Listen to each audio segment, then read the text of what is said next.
오늘 대림절 묵상 시편 122편 함께 읽겠습니다. 여러분이 한 절, 제가 한 절, 그리고 마지막 절은 우리 함께 읽습니다. 사람이 내게 말하기를 여호와의 집에 올라가자 할 때에 내가 기뻐하였도다. 예루살렘아 우리 발이 내 성문 안에 섰도다. 예루살렘아 너는 잘 짜여진 성읍과 같이 건설되었도다. 지파들 곧 여호와의 지파들이 여호와의 이름에 감사하려고 이스라엘의 전례대로 그리로 올라가는도다. 거기에 심판의 보좌를 두셨으니 곧 다윗의 집에 보좌로다. 예루살렘을 위하여 평안을 구하라. 예루살렘을 사랑하는 자는 형통하리로다. 내 성 안에는 평안이 있고 내 궁중에는 형통함이 있을지어다. 내가 내 형제와 친구를 위하여 이제 말하리니 너희 가운데 평안이 있을지어다. 함께 읽습니다. 여호와 우리 하나님의 집을 위하여 내가 너를 위하여 복을 구하리로다. 아멘.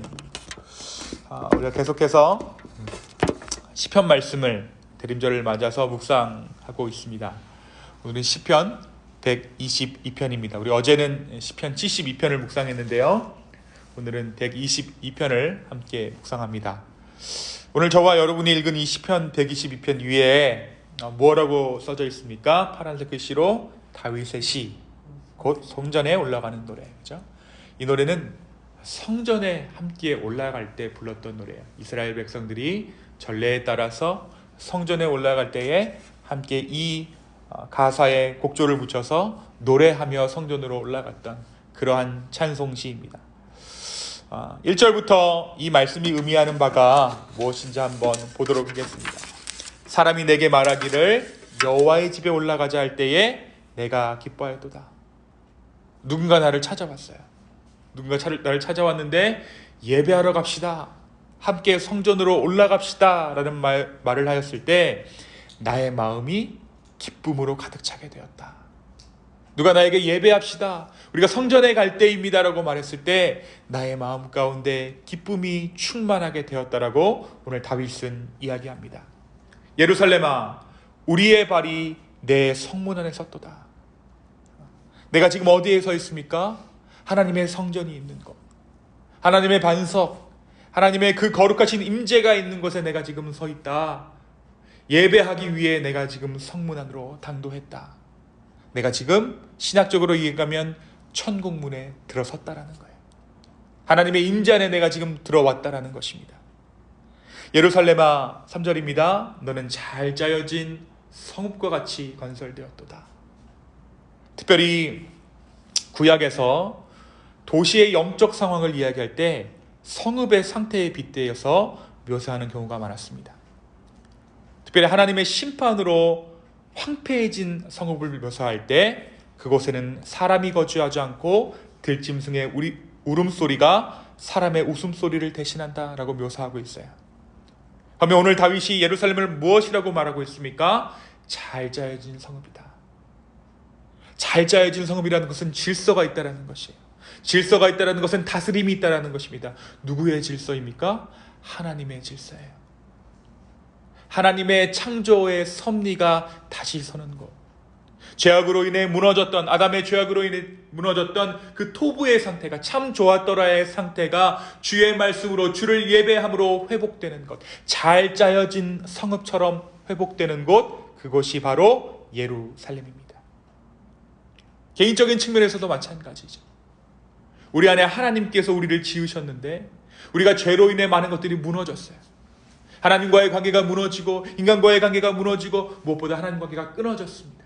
그러나 우리가 이제 잘 짜여진 예루살렘으로 들어가게 되었을 때 우리는 하나님과의 관계 또한 회복되는 거예요. 하나님께서 원래 우리를 지으신 대로 예배하는 대로 예배받는 하나님으로 다시 한번 우리를 잘 짜주신다. 그것이 바로 우리가 잘 짜여진 예루살렘에 들어왔다라고 지금 다윗이 고백하고 있는 이유입니다. 지파들 4절입니다. 곧 여호와의 지파들이 여호와의 이름에 감사하려고 이스라엘의 전례대로 그리로 올라가는도다. 특별히 이스라엘 백성들만이 하나님의 이름을 알았어요. 신의 이름을 유일하게 알았던 민족이 이스라엘 지파입니다. 다른 민족들은 하나님을 부르고 싶지만 그의 이름을 부르지 못하여 하나님을 만날 수 없었어요. 이름을 모르기 때문에.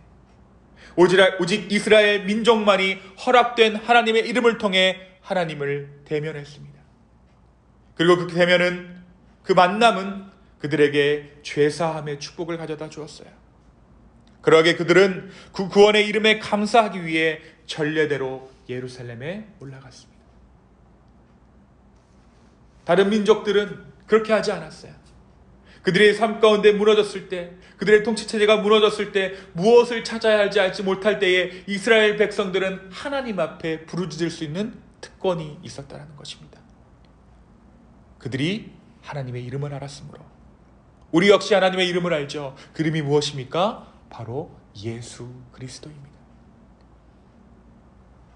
5절에 예루살렘에는 심판의 보좌가 있었는데 그것은 왕이 다스리며 재판을 하던 곳이었습니다. 그리고 그곳에서 내려지는 왕의 심판은 하나님의 마지막 심판을 예표할 뿐만 아니라 왕을 통해 그 땅을 다스리시는 하나님을 바라보게 하였습니다. 거기에 심판의 보좌를 두셨으니 곧 다윗의 집의 보좌로다. 이제 6절에서 8절은 그러한 예루살렘을 위하여 형통함을 구하는 것에 대해서 말합니다. 이제 사람들이 예루살렘을 축복하는 거예요. 예루살렘의 안녕을 구하는 거예요. 왜냐하면 그것 가운데 하나님의 성전이 있기 때문에. 그러니까 예루살렘의 평안은 누구의 평안입니까? 이스라엘 민족의 평안이에요. 그곳에 이스라엘의 흥망성쇠가 달려있는 것이에요. 다른 외침이, 다른 외세의 침입이, 다른 어떤 곤란 핍박과 기근들이 그들을 힘들게 하는 것이 아니라, 그들의 운명을 좌우하는 것이 아니라 그 성전이 있는 예루살렘의 안녕이 그들의 삶을 주관하고 있었던 것입니다. 그렇기 때문에 다윗은 이렇게 합니다. 그들의 예루살렘 가운데 평안을 구하라. 예루살렘을 사랑하는 자는 형통하리로다. 예배하는 자는 형통할 것이다. 하나님을 사모하는 자는 형통할 것이다. 너의 성 안에는 평안이 있고 너의 궁중에는 형통함이 있을지어다.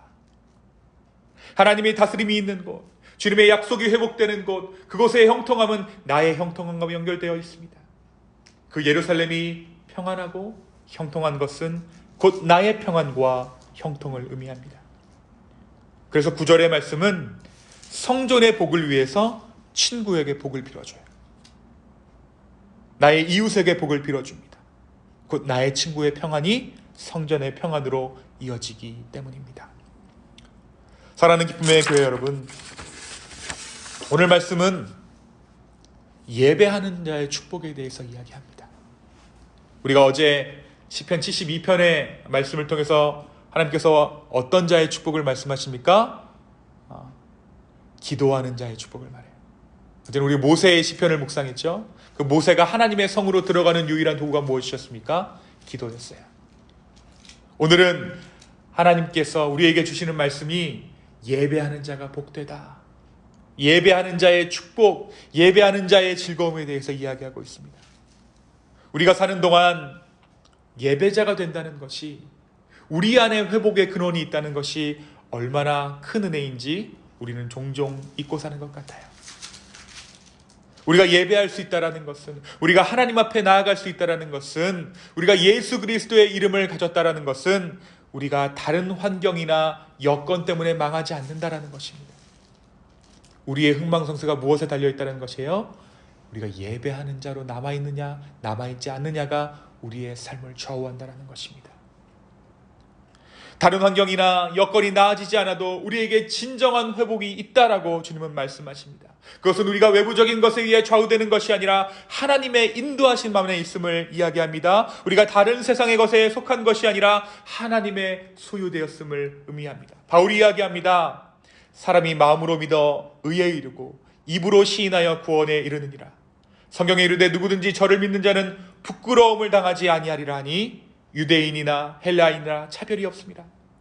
한 주께서 모든 사람의 주가 되사 저를 부르는 모든 사람에게 복을 주셨나니 누구든지 주의 이름을 부르는 자는 구원을 얻으리라. 우리가 주의 이름을 부를 때 구원이 우리 가운데 임하는 줄로 믿습니다. 또 예수님께서 뭐라고 말씀하십니까? 내 이름으로 무엇이든지 내게 구하면 내가 행하리라. 예수 그리스도의 이름으로 무엇이든지 내게 구하라. 그러면 내가 일하겠다.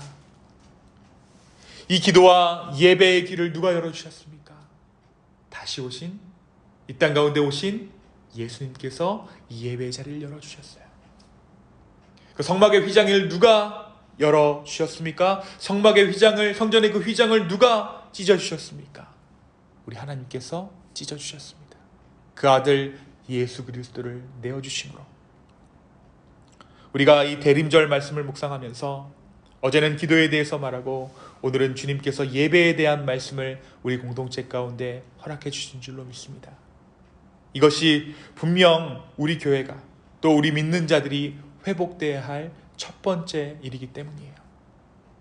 하나님 앞에 기도하는 것, 하나님 앞에 예배하는 것, 그것이 얼마나 큰 은혜인지 우리의 삶 가운데 다시 한번 그것들을 깨달아 알 수 있게 되기를 소망합니다. 그것 자체가 은혜예요. 주님, 이것이 정말 우리에게 놀라운 것이군요. 우리가 받을 수 없는 것인데 우리가 하나님과 통하게 되었습니다. 우리가 기도할 수 있게 되었습니다. 우리가 예배할 수 있게 되었습니다. 주님, 이 은혜가 얼마나 크고 놀라운지요. 정말 그러한 마음들이 이 기쁨의 교회 공동체 가운데, 그리고 이 세상의 수많은 교회들 가운데 회복되어지기를 소망합니다. 오늘 우리가 이 아침에 함께 기도할 때에 정말 기도의 문을 열어주신, 예배의 문을 열어주신 그 하나님을 만나 다시 한번 주님께 우리의 삶을 드리며 우리의 마음을 드리며 우리의 깊은 곳까지 주님의 만지심을 기대하는 이 아침 되기를 예수님의 이름으로 축원합니다. 이 시간 함께 기도하시겠습니다. 주님, 사람이 내게 말하기를 여호와의 전에 올라가자. 그때 내가 기뻐하였도다. 주님, 우리에게 이러한 기쁨이 회복되어지기를 원합니다. 누군가 내게 와서 예배하러 가자, 기도하러 가자 말했을 때 우리의 마음이 기쁨으로 가득 찰 수 있는 은혜들을 허락하여 주십시오. 무엇보다 우리가 기도할 수 있는 것이, 예배할 수 있는 것이 얼마나 큰 축복인지 우리로 하여금 다시 한번 깨닫게 하여 주시옵소서. 주님, 우리의 상황들을 올려드립니다. 우리의 마음들을 올려드립니다. 가장 마음속 깊은 곳까지 성령께서 오늘 만져주실 줄로 주여 믿습니다. 주, 우리의 기도 가운데 함께하여 주십시오. 우리의 삶 가운데 좌정하여 주시옵소서. 감사합니다. 모든 말씀 살아계신 예수님의 이름으로 기도하였습니다. 아멘. 아멘.